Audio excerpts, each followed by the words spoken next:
As the darkness of the Middle Ages began to loosen its grip, Europe stepped into a new era, a time of art, scholarship, discovery, and wealthy city-states. In Florence, Venice, Genoa, and Milan, merchant families competed for honor, gold, and influence. The church's hold remained strong, but human curiosity grew, and new ideas spread like wildfire that the world could be understood, that fate could be interpreted, that hidden forces could be mapped, and perhaps even manipulated. Within this current of thought, the rumor of the eternal knot began circulating among the learned. No longer seen as a curse or relic, it was spoken of as a formula, a code, a pattern embedded in the universe by ages past. In secret lodges and academies, scientists, alchemists, and cartographers whispered of a book known only as Liber, the Book of the Knot. Its texts were drawn from ruined monasteries, shipwrecks, and ancient statues. No one understood all of it, but all understood enough to know one thing. It was not merely a symbol, it was a force, and it was still active.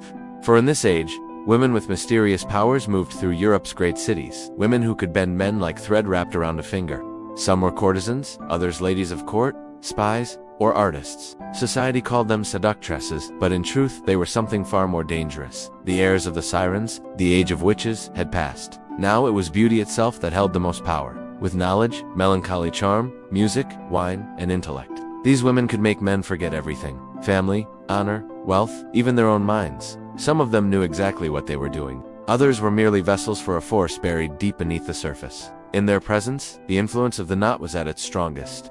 The tale from this time is that of Overino de Valente, a talented painter from Tuscany. He was known for painting faces so vivid that people said he could capture a soul on canvas. One day, he received a message from a wealthy patron in Venice. He was to paint the portrait of a woman no other artist had been able to capture, Contessa Evelyn Veris. When he met her for the first time, it was as if the air left the room. Her eyes had a glow that could not be of this world, and her voice made even the water in the canals seem deeper. She spoke of fate, of art, of the passage of time, things no ordinary noblewoman would ever touch. Overino was captivated.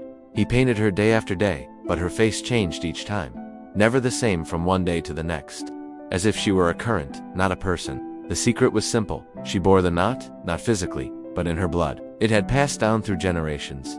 And in Evelyn, it had found a perfect host, a woman who could seduce men, but never fully possess herself.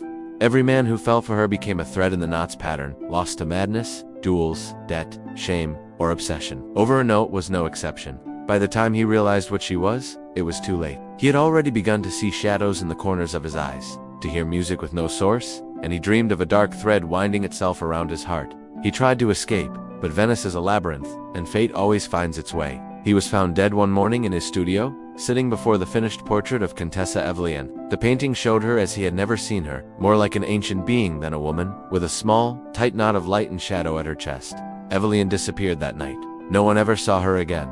But the painting remained, and those who have seen it say that the knot in the image, the small, glowing thread, appears to move, as if tightening slightly more with each generation. For the Renaissance brought light to Europe, but in the decorated palaces and beneath the new stars of science, the eternal knot continued its work in secret, through beauty, desire, power, and fate.